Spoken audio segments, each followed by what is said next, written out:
주신 말씀 창세기 39장 1절부터 23절까지 39장 1절부터 23절까지 말씀을 교독하겠습니다.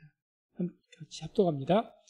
요셉이 끌려 애굽에 내려가매 바로의 신하 시위 대장 애굽 사람 보디발이 그를 그리로 데려간 이스마엘 사람의 손에서 그를 산이라. 여호와께서 요셉과 함께 하심으로 그가 형통한 자가 되어 그 주인 애굽 사람의 집에 있으니 그 주인이 여호와께서 그와 함께 하심을 보며 또 여호와께서 그의 범사에 형통케 하심을 보았더라. 요셉이 그 주인에게 은혜를 입어 섬김에 그가 요셉으로 가정 총무로 삼고 자기 소유를 다 그 손에 위임하니 그가 요셉에게 자기 집과 그 모든 소유물을 주관하게 한 때부터 여호와께서 요셉을 위하여 그 애굽 사람의 집에 복을 내리심으로 여호와의 복이 그의 집과 밭에 있는 모든 소유에 미친지라. 주인이 그 소유를 다 요셉의 손에 위임하고 자기 식료 외에는 간섭하지 아니하였더라. 요셉은 용모가 준수하고 아담하였더라. 그 후에 그 주인의 처가 요셉에게 눈짓하다가 동침하기를 청하니 요셉이 거절하며 자기 주인의 처에게 이르되 나의 주인이 가중 제반 소유를 간섭지 아니하고 다 내 손에 위임하였으니 이 집에는 나보다 큰 이가 없으며 주인이 아무것도 내게 금하지 아니하였어도 금한 것은 당신뿐이니 당신은 자기 아내임이라. 그런즉 내가 어찌 이 큰 악을 행하여 하나님께 득죄하리이까. 여인이 날마다 요셉에게 청하였으나 요셉이 듣지 아니하여 동침하지 아니할 뿐더러 함께 있지도 아니하니라. 그리할 때 요셉이 시므아로 그 집에 들어갔더니 그 집 사람은 하나도 거기 없었더라. 그 여인이 그 옷을 잡고 가로되 나와 동침하자. 요셉이 자기 옷을 그 손에 버리고 도망하여 나가매 그가 요셉이 그 손을 자기 손에 버려두고 도망하여 나감을 보고 집사람들을 불러서 그들에게 이르되 보라, 주인이 히브리 사람을 우리에게 데려다가 우리를 희롱하게 하는도다. 그가 나를 겁간고자 내게로 들어오기로 내가 크게 소리 질렀더니 그가 나의 소리 질러 부름을 듣고 그 옷을 내게 버려두고 도망하여 나갔느니라 하고 그 옷을 곁에 두고 자기 주인이 집으로 돌아오기를 기다려 이 말로 그에게 고하여 가로되 당신이 우리에게 데려온 히브리 종이 나를 희롱코자 내게로 들어왔기로 내가 소리 질러 불렀더니 그가 그 옷을 내게 버려두고 도망하여 나갔나이다. 주인이 그 아내가 자기에게 고하기를 당신의 종이 내게 이같이 행하였다 하는 말을 듣고 심히 노한지라. 이에 요셉의 주인이 그를 잡아 옥에 넣으니 그 옥은 왕의 죄수를 가두는 곳이었더라.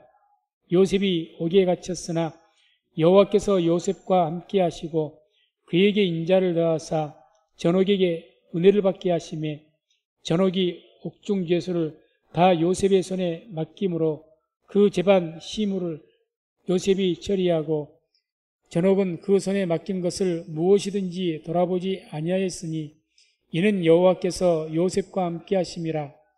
여호와께서 그의 범사에 형통케 하셨더라. 아멘.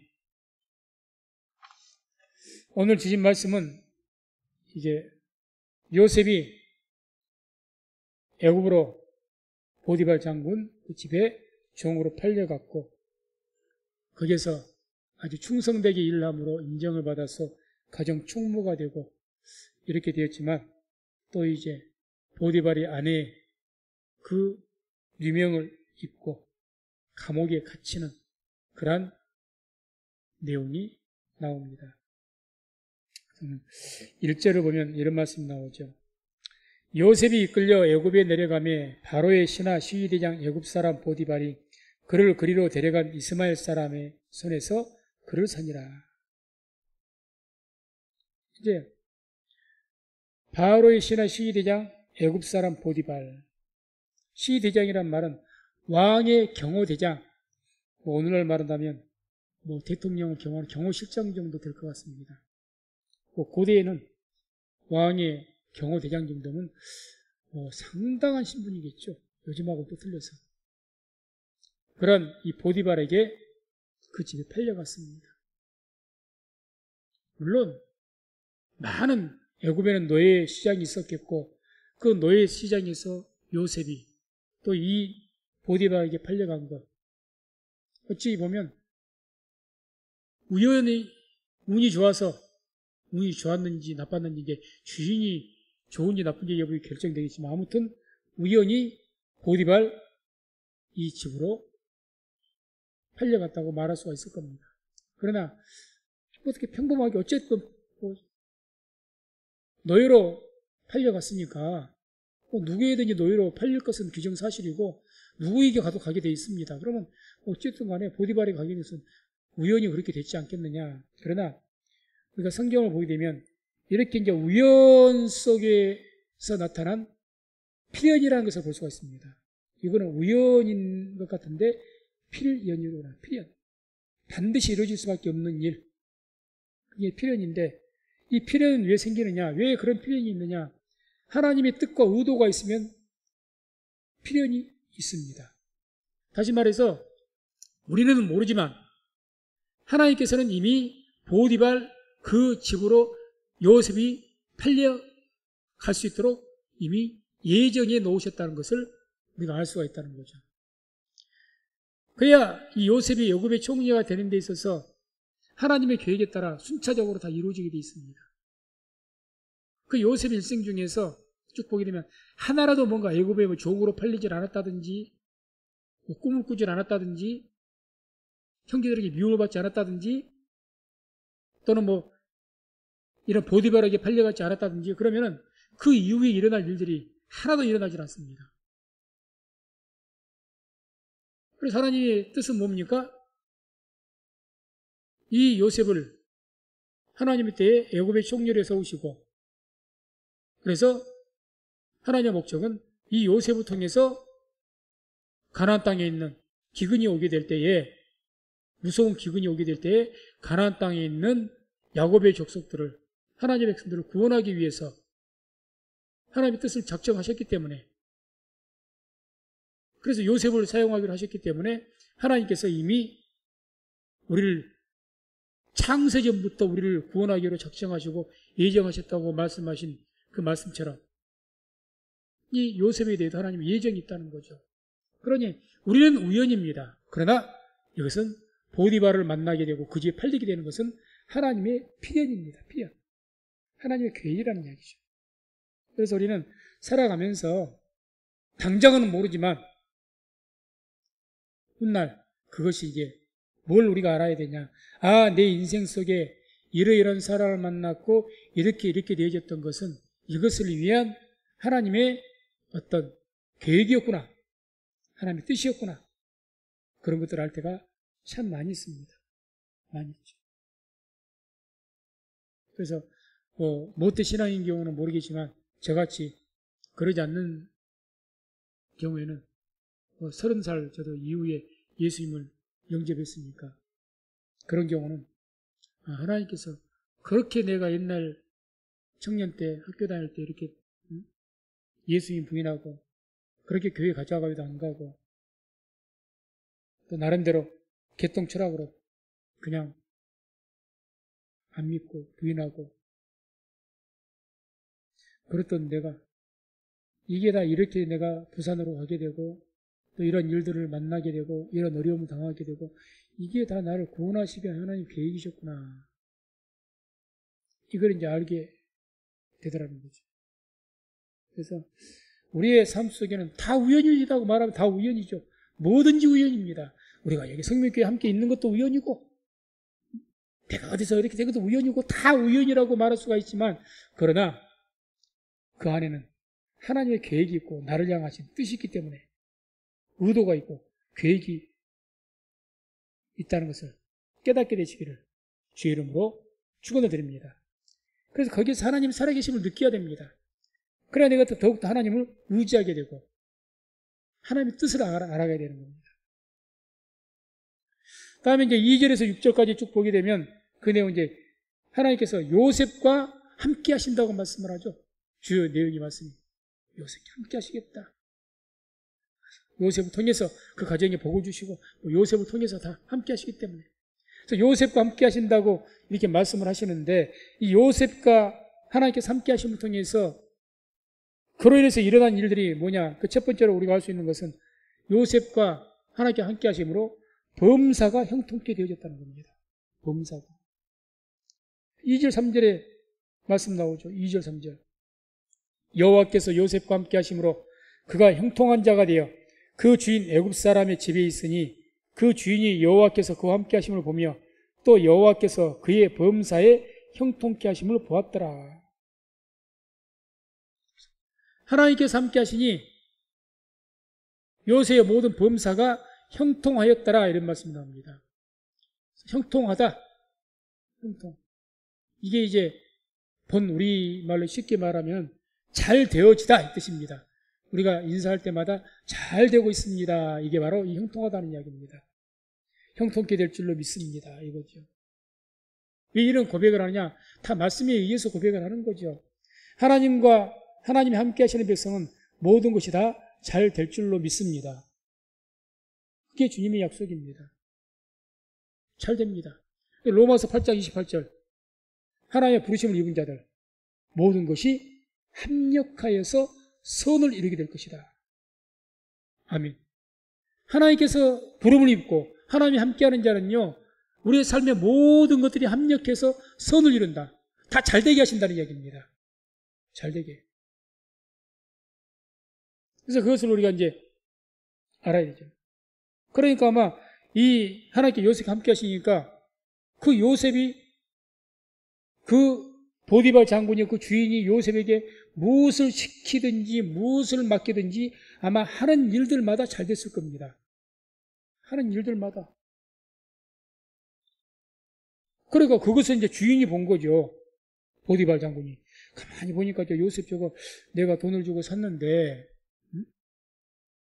뭔가 작은 일을 맡기든지 큰 일을 맡기든지 하는 일들마다 잘하기도 하고 지혜롭게 잘 되더라는 이야기죠.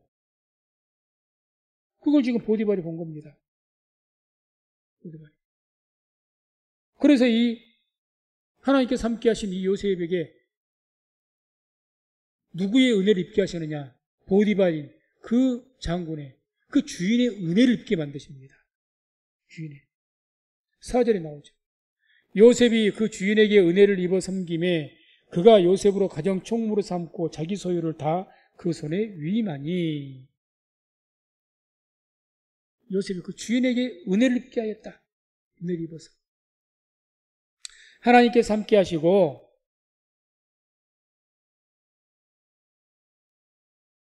그를 붙드시면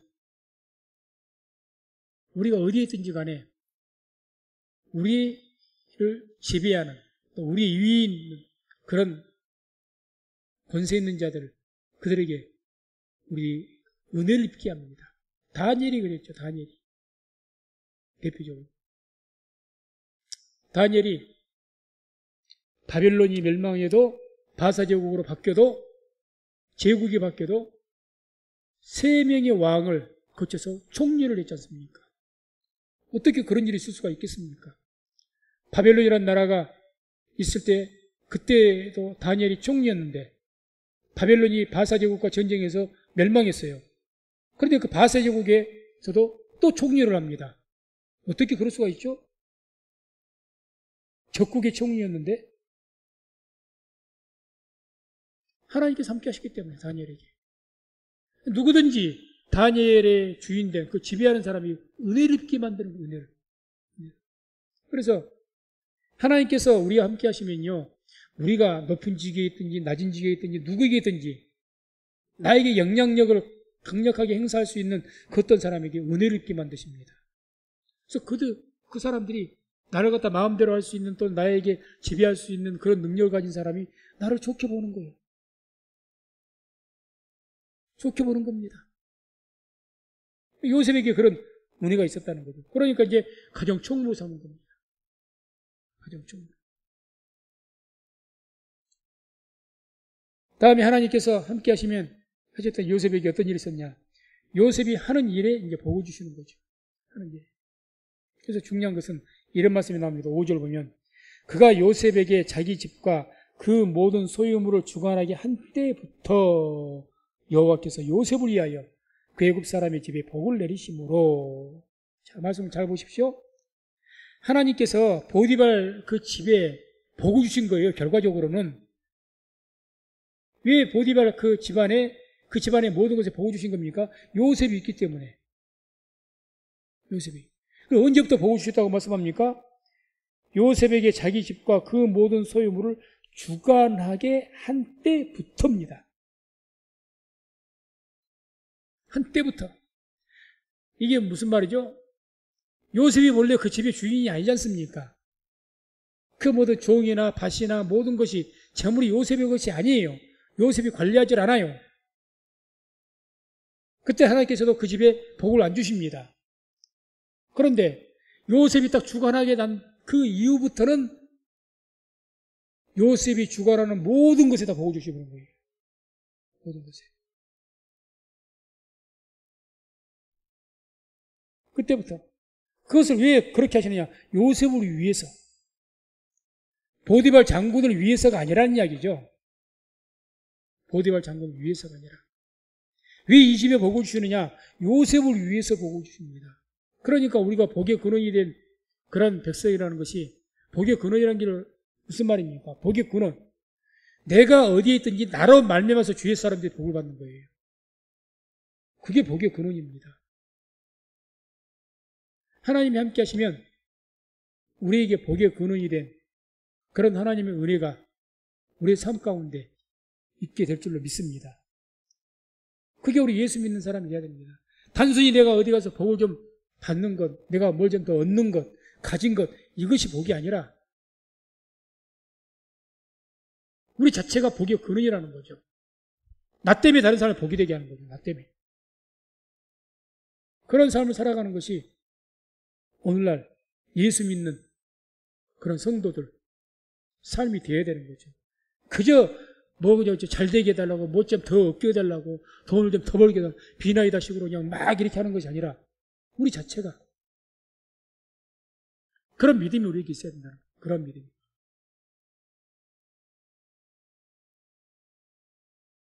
그 다음에 6절을 보게 되면 하나님께서 함께 하시니 이 요셉이 주인에게 신임을 했습니다. 신임. 6절에 주인이 그 소유를 다 요셉의 손에 위임하고 자기 식료 외에는 간섭하지 아니하였더라.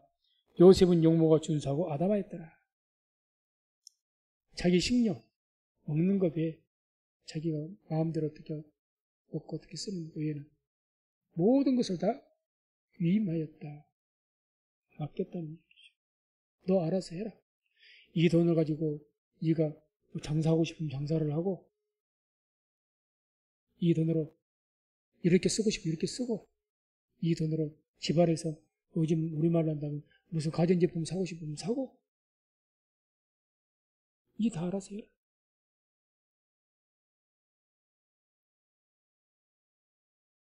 어마어마한 고난이죠. 왜 이렇게 합니까? 신임을 하기 때문에. 요셉 믿기 때문에. 요셉은 일반 평민이 아니라 종이라는 것을 우리가 항상 기억해야 됩니다. 노예. 종. 모든 것을, 그 모든 걸 맡겠다는 거, 그 따르는 종도까지 다 맡겠다는 이야기 아니겠습니까? 종도까지. 그래서 우리가 하나님께서 함께 하시면 이와 같이 우리 위에 있는 권세들에게 은혜를 입게 하고 또 그들에게 신임을 받게 하는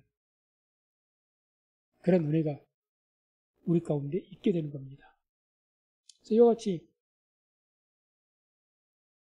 요셉에게는 뭐가 있는 겁니까? 하나님의 은총이 있는 거죠.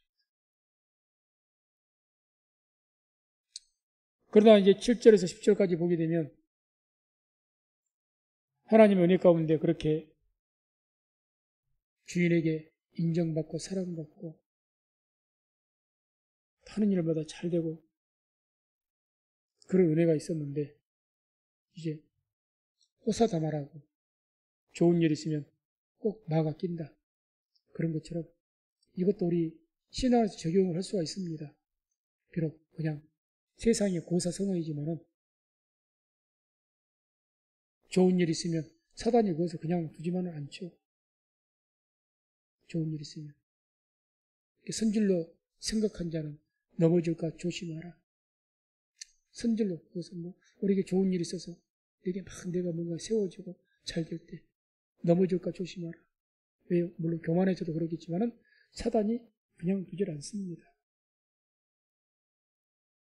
요셉 역시 그랬죠.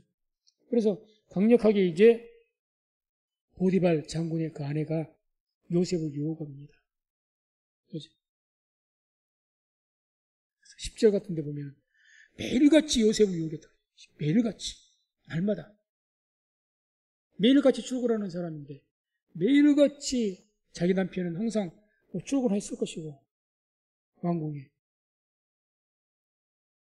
매일같이 집요하게. 그럼에도 불구하고 요셉은 그 유혹을 잘 물리쳐서 이겼습니다. 어떻게 이렇게 이런 유혹들을 물리쳐서 이길 수가 있었을까? 그게 이제 9절 보면 우리가 그 이유를 알 수가 있습니다. 9절에 이런 말씀이 나오죠. 이 집에는 나보다 큰 이가 없으며 주인이 아무것도 내게 금하지 아니하였어도 금한 것은 당신뿐이니 당신은 자기 아내임이라. 그런즉 내가 어찌 이 큰 악을 행하여 하나님께 득지하리까? 이 말씀이죠. 내가 어찌 이 큰 악을 행하여 하나님께 득지하리까? 이 말씀 통해서 우리가 뭘 알 수가 있습니까? 요셉은 자기 주인을 무서워하기보다 누구를 더 무서워한 겁니까? 하나님을 무서워한 사람입니다. 주인을 무서워했다면, 주인의 눈 가리고 아웅만 할 수만 있다면 그 아내와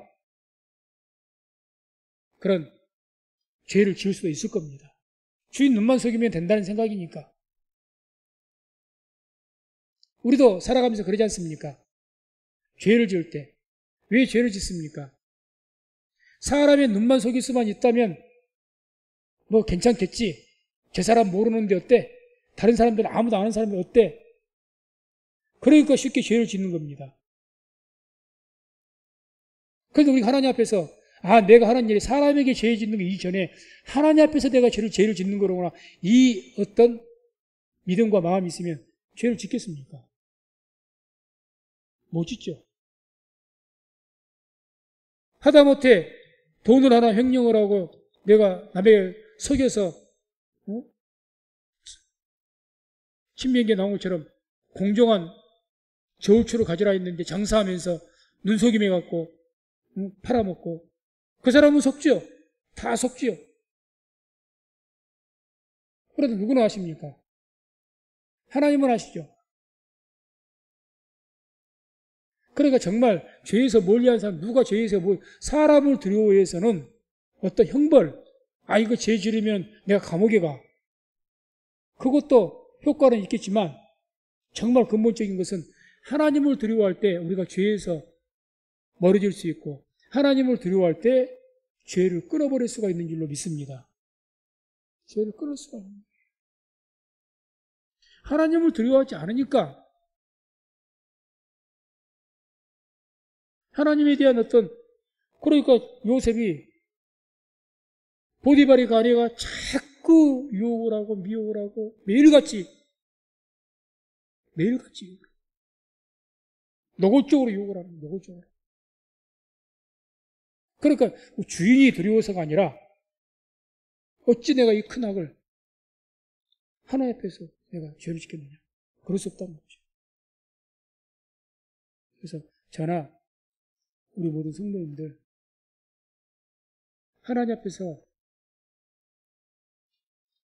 죄 범치 않고 살아가려면 사람을 두려워하기 이전에 하나님을 먼저 두려워할 수 있는 저와 우리 모든 성도님 되시기를 주의 이름으로 축원을 드립니다.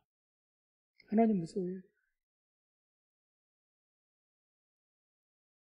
다음에 이제 11절에서 18절에 보면은 억울한 누명을 쓰게 됩니다. 이 요셉이. 그래서 이 보디발의 아내가 요셉을 그렇게 욕을 해도 그렇게 말하면서 자기 욕을 용하지 않자 계획을 꾸입니다. 이제 이 요셉이 아무래도 주위에 사람들이 있고 보는 눈이 있으니까 내가 이렇게 자꾸 유혹을 해도 안 넘어온가 보다. 그러니까 이렇게 하면 요셉이 내 말 듣고 유혹에 넘어오겠지 해서 요셉이 출근하기 전에 모든 주위에 있던 종들이나 신하들 전부 밖으로 나가라고 해버립니다. 집안에 못 있게 하는 거죠. 다른 데 가 있어라. 아무도 자기 옆에 못 있게 하죠. 그러자 요셉 출근하니까 그 집안 내에 아무도 없어요. 보디발 아내밖에 없어요. 그러니까 이제 그 아내가 또 유혹을 합니다. 이제 안심해라. 아무도 보는 사람이 없다. 아무도 보는 사람 없다. 너와 나밖에는 아무도 없다.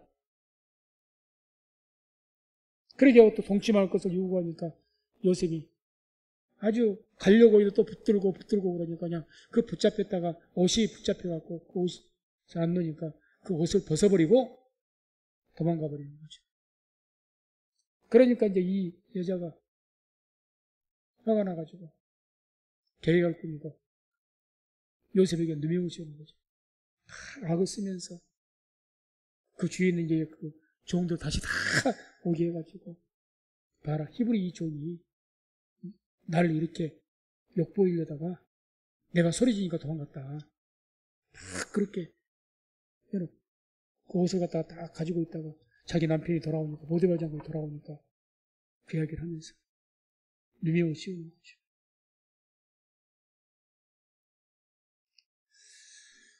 참 억울한 누명이죠. 억울한 누명. 우리는 이렇게 생각할 수가 있습니다. 지금 요셉의 행동에 뭔가 잘못이 있습니까? 요셉은 이 범죄와 전혀 관계가 없는 사람 아닙니까? 그런 일을 생각해 본 적도 없는 사람이고, 그런 빌미를 준 사람도 아니고, 죄를 지을 수 있는. 그냥 그렇게 유혹을 하니까 아무도 없어도 그냥 옷을 벗어버리고 그냥 도망갈 정도로. 그렇게 결백한 사람 아닙니까? 그리고 무엇보다 요셉과 하나님께서 함께하지 않습니까? 그런데 왜 이런 일이 있는가? 말도 안 되는. 요셉이 무슨 잘못이 있어서 이런 범죄에 휘말리게 한다면 덜 억울하기라도 하겠죠. 내가 가는 범죄를 범하지 않았어도 내가 자꾸 여주인을 갖다가 흠모했다든지 좋아했다든지 그런 마음이라도 있었다면 할 말은 없는 거죠. 그런데 요셉에게는 전혀 그런 것이 없었어요. 그런데 결과는 자기의 의를 지키기 위해 하나님 앞에서 죄 범치 않게 해서 용감하게 앞으로 이제 그 이름 만나고 이렇게까지 모함을 안 해도 그 여주인이 요셉을 얼마나 이제 괴롭히겠습니까? 남편이었을 때. 그걸 다 각오하고 지금 하는 건 아니에요. 그럼에도 불구하고 결과는 상이 아니라 더 감옥에 가게 되는 그런 일들로 결과가 왔다는 거죠. 그럼 우리가 이제 이렇게 생각해 봐야 되죠. 하나님께서 함께 하시고 이런 의로운 요셉에게 왜 이런 일이 일어났는가? 우리가 신앙생활 하면서 가장 시험에 들은 부분이 바로 이런 부분이죠. 내가 오늘날 아무리 이렇게 어려워도 내 나름대로 신앙을 열심히 지켰고 코로나 상황에도 내가 충성되고 하나님 섬기려고 애를 썼고 특별하게 뚜렷하게 큰 범죄가 없는데 나에게 큰 어떤 문제가 딱 생겨버리는 거야. 그리고 그 문제가 도무지 내가 거기다 가진 내가 억울한 어떤 일을 당해버리는 거야. 그때 이제 시험에 될 요인이 되죠. 하나님, 제가 왜 이런 일을 당해야 됩니까? 그런 원망이 생길 수가 있죠. 이 일은 적은 일이 아닙니다. 지금 보디발 장군이 요셉을 워낙에 신임을 하고 총리를 하기 때문에 요셉을 감옥에 가둔 거지. 그 전에 요셉을 총리하지 않았던 종이었으면 바로 죽여버립니다. 가차없이 죽여요.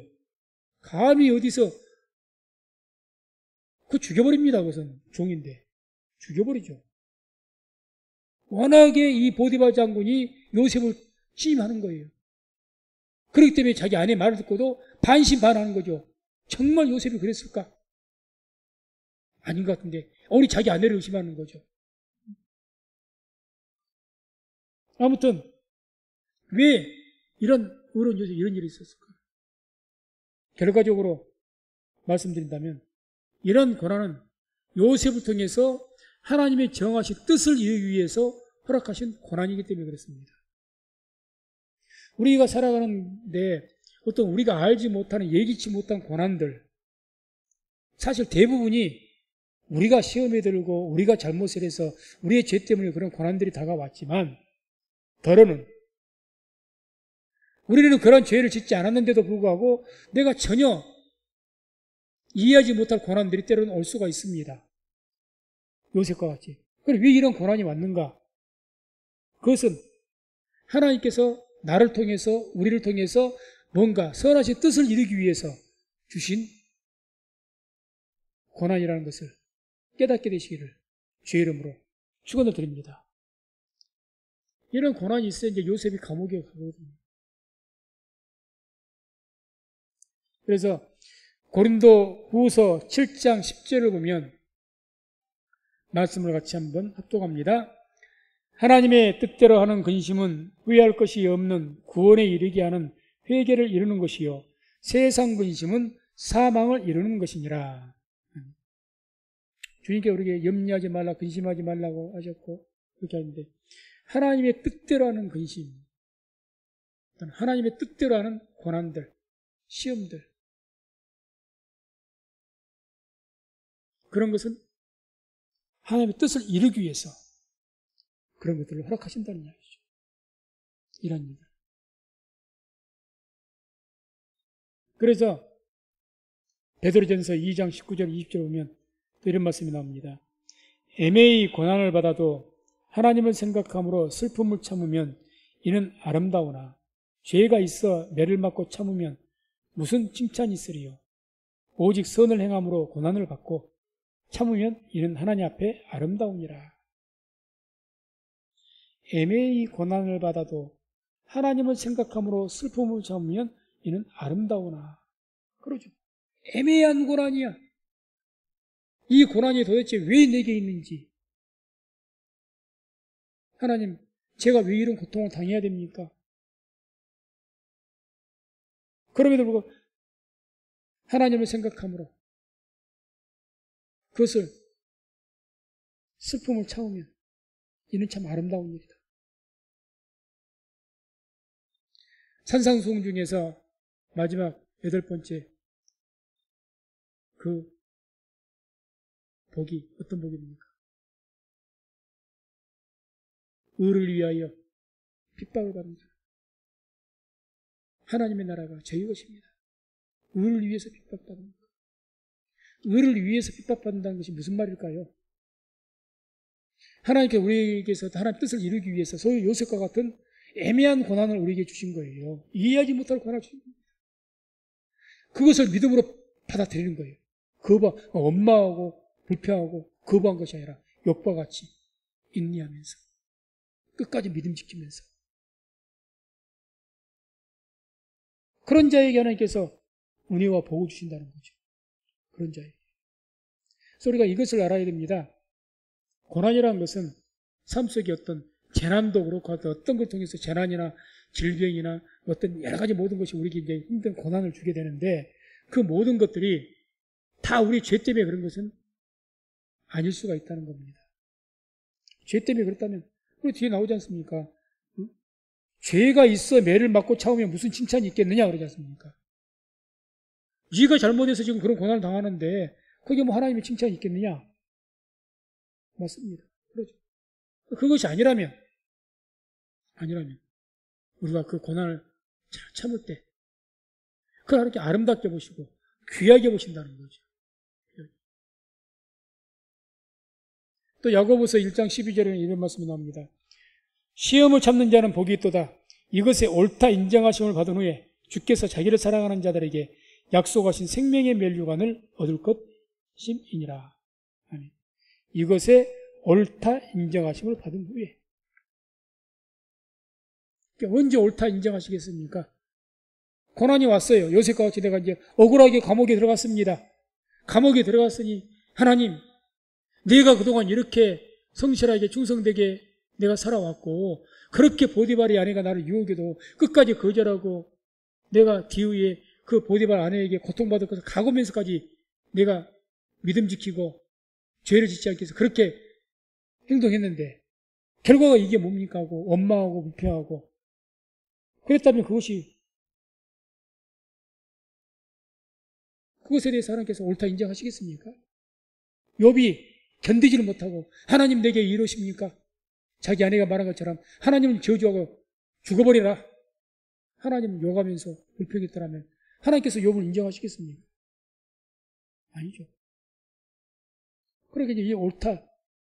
그럼에도 불구하고 하나님 향한 믿음에서 변하지 않고 원망하지 않고 견디어내었다는 거죠. 슬픔을 참았다는 이야기죠.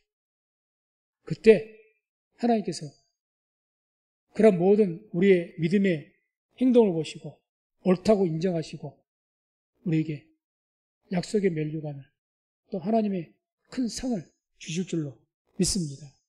아마 요셉에게 오게 된 이 고난도 하나님께서 다음의 이후에 애굽에서 총리가 되게 하기 위해서 아마 행하셨던 시험이라고 볼 수가 있는 거죠. 여기서 요셉이 통과를 한 거죠. 요셉. 자, 그래서 결국에 이제 19절, 20절에는 이제 옥에 갇히게 됩니다. 요셉이. 그래서 자기 아내가 퇴근을 했더니 그 자기 아내가 하소연하라 눈물 흘리고 막 하소연하면서 당신이 우리에게 데려온 이 히브리 종이 당신이 감싸고 돌고 저렇게 교만해가지고 이제는 납까지 이렇게 범하려고 하더라. 막 매우 쉬운 거죠. 하도 그렇게 하니까 이 보디발 장군도 상당히 요셉을 신임했을 건데 하도 이야기를 그렇게 하니까 이제 요셉을 감옥에 넣어버린 거죠. 안 죽인 것은 요셉을 신임했기 때문에 그렇다는 거예요. 한쪽에는 그럴 리가 없다 이해가. 언젠가는 오해가 풀릴 때가 있겠지. 그런 마음으로 집어넣겠죠. 그래서 옥에 갇히게 됩니다. 그래서 20절에 이런 내용이 나오거든요. 20절 보면 그 옥은 왕의 죄수를 가두는 곳이었더라. 왕의 죄수를. 여기서 우리가 깨달아야 되죠. 하나님께서 왜 요셉에게 이런 고난을 주시고 결국 감옥에 가게 만드셨는가? 그 이유를 여기서 찾을 수가 있죠.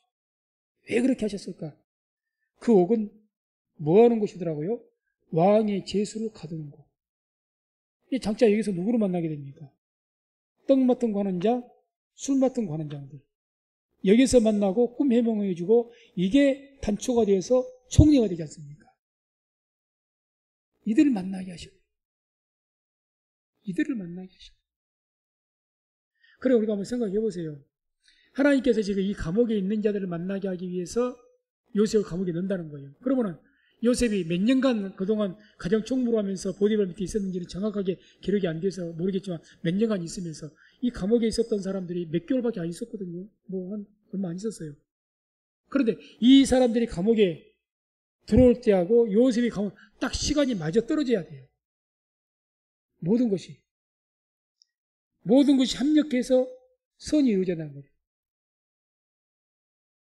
다 하나님께서 그 사람을 만나게 하기 위해서 어떤 일이 발생하게 만드시고 그 사람 만나기 위해서 오늘은 내가 동쪽으로 가려고 했는데 왠지 오늘은 동쪽으로 가기가 싫고 서쪽으로 가고 싶고 서쪽으로 가는 거죠. 그러다 그 사람 만나면 우연히. 그러다 나는 우연이지만 하나님 앞에서는 필연이라는 거죠. 요셉이 감옥에 가고 싶어서 갑니까? 어쩔 수 없이 간 거죠. 나는 가기 싫었어요. 그런데 누명 써가지고 갔어요. 갔더니 그 사람들을 만나네? 요셉이 그걸 어떻게 알겠습니까? 이걸 통해서 하나님의 섭리라고 하는 거죠.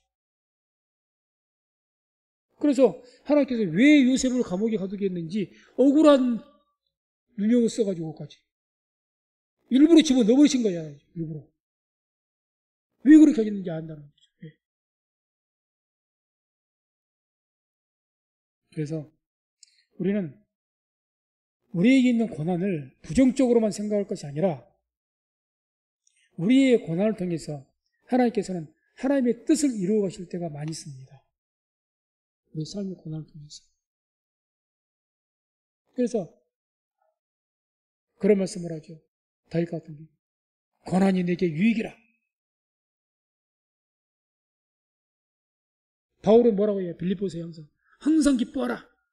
언제 기뻐하라. 감옥에 있으면서 항상 기뻐하라. 왜? 우리의 삶 속에 하나님께 함께 하시는 자들, 오늘날 표현한다면 예수를 믿는 사람들, 예수를 믿기 때문에 성령께서 우리 안에 계시지 않습니까? 그게 하나님과 함께 하신 거죠, 지금. 예수 믿는 자에게는 하나님이 항상 우리에게 내주에 계셔요. 그러면 그 사람은 어떤 사람입니까? 하나님께서 함께 하신 자예요, 지금 다. 그런 사람들에게는 모든 것이 합력하여 선을 이룬다는 거죠. 그러니까 우리에게 어떤 일이 발생했을 때 하나님께서 그 일들을 통해서 어떤 일을 발생하시고 하나님의 뜻들을 이루어 가신다는 이야기죠. 이루어 가신다. 그래서 로마서 8장 17절, 18절 보면 이런 말씀이 나옵니다.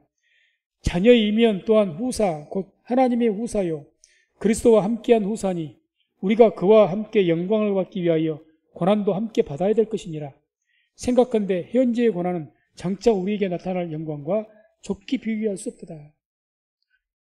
그렇기 때문에 우리가 그와 함께 영광을 받기 위하여 고난도 함께 받아야 될 것이다. 우리는 그런데 어떻게 하면 영광만 받으려고 잘 되기만 바란다는 거죠. 고난이 없이 잘 되기만. 그러니까 분명히 말씀은 뭐라고 합니까? 영광을 받기 위하여 무엇도 같이 받으라고 합니까? 고난도 함께 받아라 그 말이죠. 고난도. 주를 위한 고난을 받아야죠. 의를 위한 고난을 받아야죠. 믿음을 위한 고난 받아야죠. 십자가를 위한 고난 받아야 되죠. 그거는 받기 싫고 영광을 받고 싶고 그건 완전히 잘못된 신앙이죠. 그렇게 하기 위해서 예수님께서 항상 우리에게 어디로 초청하십니까? 좁은 문으로 초청을 하시고 십자가의 길로 초청하지 않습니까? 뭔지 넓은 길로 오라고 말씀합니까? 분명히 너희 가는 길에 고난이 있다. 그러나 큰 영광이 있다는 거죠.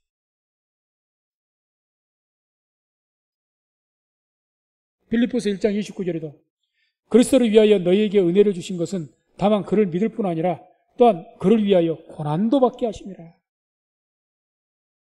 그리스도를 위하여 너희에게 은혜를 주신 것은, 이 말은 너희를 하나님께 믿게 하신 것은 왜 너희를 믿어서 구원받게 하시고 그렇게 하신 줄 아느냐? 그 이유를 말씀하지 않습니까? 그를 위하여 고난도 받게 하기 위해서. 너희를 구원한 것은, 너희에게 믿음의 은사를 주고 너희를 택하셔서 구원한 것은 하나님께서 왜 그런 줄 아시느냐? 예수님 그리스도를 위해서 너희도 고난을 받게 하기 위해서 그렇다는 거죠. 그러니까 우리가 고난에 대해서 적극적으로 생각해야 된다는 거죠. 긍정적으로. 당연하게 생각해야 되죠. 당연하게. 다시 한번 말씀드리지만 내가 죄를 지어서 온 고난이라고 생각하고 시험이라면 그건 당연히 회개를 해야 돼요. 회개하고 고쳐야 되고. 그러나 애매한 고난이라고 생각했을 때 사실 그럴 때가 있거든요. 없지 않아 있습니다. 하나님께서 뭐 요만한 자그마한 거 잘못하고 그때 탁 때리시고 그러신 분이 아니거든요. 그러니까 뚜렷한 범죄가 없는데 일상생활에 약간의 뭐 실수도 하고 약간 허물도 있고 그런 것을 가지고 하나님께 고난 안 주십니다. 분명한 큰 잘못이 있을 때 그때 이제 하나님께 징계가 채찍을 드시지. 우리가 자녀를 키우더라도 뭐 거짓말 한 번 했다고 당장에 몽둥이 들고 와서 때립니까? 안 그러죠. 참대까지 참는 거죠. 어쩐가 보자고 한번 지켜보는 것이고. 인간인 사람도 자식을 사랑하기 때문에 그러는데 하나님께서 사랑이 많으신 하나님께서 요만한 일 잘못 거짓말 한 번 했다가 두들겨 패고 병들게 만들고 그러신답니까? 안 그래요. 제 말은, 제가 드릴 말씀은 하나님께서 우리 삶 속에 어떤 고난을 주셨을 때 정말 내가 이렇게 힘들고 이렇게 어려운 일을 당해서 왜 이런 고난을 내가 주셨을까? 종종 하나님께서 그 고난을 통해서 나를 어떤 것을 깨닫게 하시고 하나님 뜻을 이루게 하기 위해서 그렇게 주셨다는 것을 깨닫게 되기를 주의 이름으로 축원을 드립니다. 그러면 내가 그 고난을 믿음으로 견딜 만한 힘이 생기는 거죠.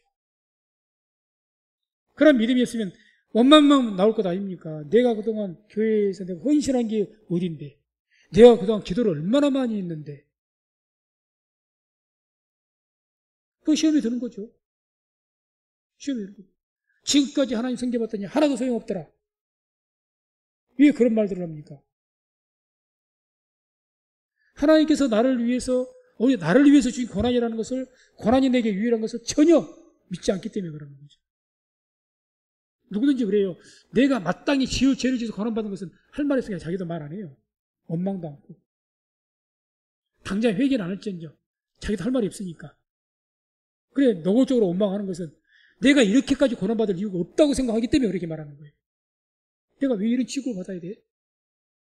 내가 왜 이렇게 살아야 돼? 그거죠. 그러니까 이 요셉을 통해서 고난에 대해서 다시 한번 우리의 삶 속에 있는 어떤 시련과 어려움이든지 깊이 한번 묵상해 보시고, 그 고난이 애매한 고난이라고 생각되어지면 끝까지 믿음으로 잘 견디시고 승리하시기를 주의 이름으로 축원을 드립니다.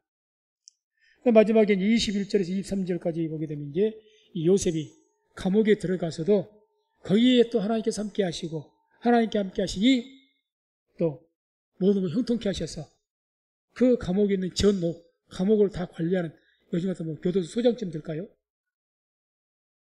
그에게 은혜를 입게 하는 거예요.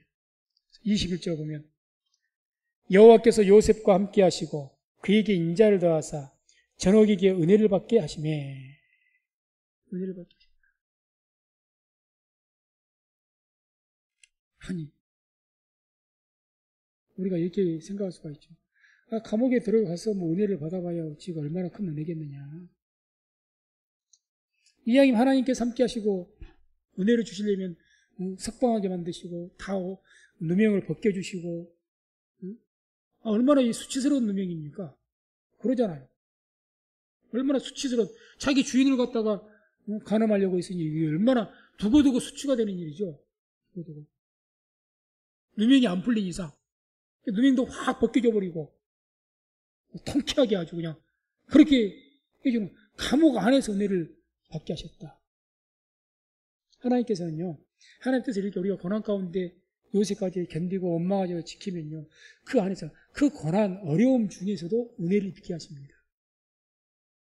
그래서 거기에서 이길 힘을 주시고 또 그 와중에서 감옥의 교도소장에게 은혜를 받는 거예요. 교도소장이 그냥 잘 봐가지고 교도소 안에서 좀 자유롭게 살아가는 거 왜 더 있겠습니까? 감옥에 풀려 나온 것이 아니잖아요. 그래 봤자 감옥 아니에요. 은혜를 받아봤자 감옥 아닙니다. 맞잖아요. 은혜 받아봤자 감옥소예요 지금. 하나님께서 함께 하셔봤자 감옥 아니에요. 그런 은혜도 있다는 것을 우리가 알아야 됩니다. 하나님의 은혜는 모든 것이 깨끗한 문제가 해결돼 버리고 그냥 막 누명도 벗겨져 버리고 내 모든 권세가 회복이 되어지고 잃어버린 것들 다 찾게 되고, 그것만이 하나님의 은혜가 아니라 우리의 고난 속에서 하나님께서 그 이겨내기 힘을 주시고, 아직까지 누명도 벗겨지지 않고 또는 내가 뭐 빚을 진 사람 빚이 아직 탕감되지도 않았고 아직은 어려움이 그대로 있고, 그런 가운데 성경의 표현도 피할 길을 내어주시고, 그것도 은혜인 줄로 믿습니다. 우리를 피할 길을 내주신 것도 은혜예요. 피할 길을 내주신 것도.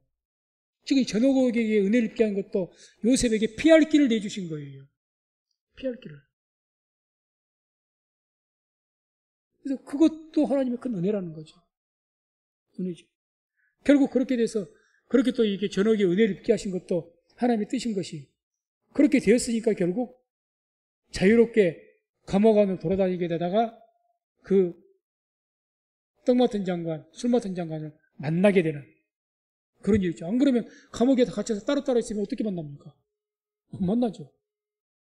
못 만나죠. 하나님의 이유가 있는 거죠. 이유가 있죠. 그래서 옥에 갇히게 된 것도 하나님의 형통인가? 이렇게 우리가 질문을 했을 때 맞습니다. 무명을 써서 옥에 갇히게 된 것도 하나님 안에서는 형통입니다. 형통이란 말 잘 되게 하는 거거든요. 잘 되어지다. 뭐가 잘 되어지게 한 겁니까? 형통이라는 것이 예초부터 성경적이고 본 뜻이 내 목적대로 내 욕심을 채우고 내 마음대로 되는 것이 잘 되어지는 것이 아니라 그 형통이 아니라 하나님의 뜻이 잘 되어지는 것이 형통입니다. 하나님의 뜻이 나를 통해서 하나님의 뜻이 이루어지게 되어지는 것, 잘 이루어지게 될 수 있도록 되어져가는 것, 그게 형통이란 말입니다. 우리 인간이 내 마음대로 하나님 말씀을 해석해서 형통하면 내 마음대로 할 수 있는 것을 형통이라고 생각하죠. 성경은 그렇지 않습니다. 하나님 말씀하신 형통이란 게 뭐냐? 범사의 형통이란 게 뭐냐? 하나님께서 그 사람을 통해서 나를 통해서 하나님 뜻을 이루시기를 원해요. 그러면 나에게는 개인에게는 요새 같은 고난도 있어요. 내게는 고난이고 형통이 아닌 것 같지만 하나님께서 하나님이 이루신 데는 형통인 겁니다. 그게 하나님의 형통이에요. 그게 그것을 우리가 받아들일 수 있는 것이 믿음이고, 다 내 마음대로, 내 뜻대로만 하는 것이 형통이다? 아니죠. 그것은 내 욕심을 채워나가는 것 뿐입니다. 하나님의 뜻과는 관계가 없고. 그래서 우리가 살아가면서 나의 뜻을 이루는, 나의 목적과 내 욕심을 채우는 그 형통을 위해서 구하기보다 먼저 그의 나라와 의를 구하라고 말씀하신 것처럼 하나님의 뜻을 이루는, 하나님의 형통을 구하는 저와 우리 성도님 되시기를 주의 이름으로 축원을 드립니다. 하나님의 형통을 구하세요. 항상 그래서 형통이라는 것을 나의 입장에서 형통이라고 생각하니까 시험이 되는 겁니다. 하나님의 형통이라고 거기에서 내가 생각하면 내 삶 속에 고난도 형통이라고 고백할 수 있는 거예요. 그러니 범사에 감사가 나오죠. 그러니 유익이라고, 고난이 내게 유익이다, 다윗과 같은 고백이 나오는 것이고, 항상 기뻐할 수가 있는 것이고, 감옥에서도 왜 기뻐합니까? 그 고난이 하나님의 뜻을 이루는 데는 형통 아닙니까? 그걸 받아들이니까 범사에 감사하게 되고 항상 기뻐하게 되고 고백이 되는 것이지, 내 입장에서 내 욕심을 채우기 위한 형통만 이야기한다면 그 사람은 절대 하나님께 감사와 영광 못 돌립니다. 그건 온전한 신앙 아닙니다. 그래서 우리가 매일같이 예배 될 때마다 주기도문을 우리가 외우죠. 주기도문 속에 어떤 말씀이 있습니까? 기도가 뜻이 하늘에서 이룬 것 같이 땅에서도 이루어지이다. 매 주기도문으로 고백할 때마다 이 고백하잖아요. 뜻이 하늘에서 이룬 것처럼 땅에서도 이루어지. 뜻이 내게를 통해서 이루어지기를 원합니다. 그 말 아닙니까? 그런 삶을 산다면 하나님의 형통을 따라야죠. 그것을 믿어야죠. 그래서 우리가 살아가는 가운데 정말 이 형통한 삶을 살기 위해서는 하나님의 뜻을 이루고자 하는 삶을 살 때 정말 범사가 형통이 됩니다. 그래서 먼저 그의 나라와 그 의를 구하라는 거예요. 하나님의 뜻을 위한 삶을 살아가려고 할 때, 그럴 때 진짜 형통하게 됩니다. 범사가. 그래서 저나 우리 모든 성도님들, 그런 하나님께 살아가신 형통, 그런 형통한 삶을 살아가는 저와 우리 모든 성도님들 다 되시기를 주의 이름으로 축원을 드립니다.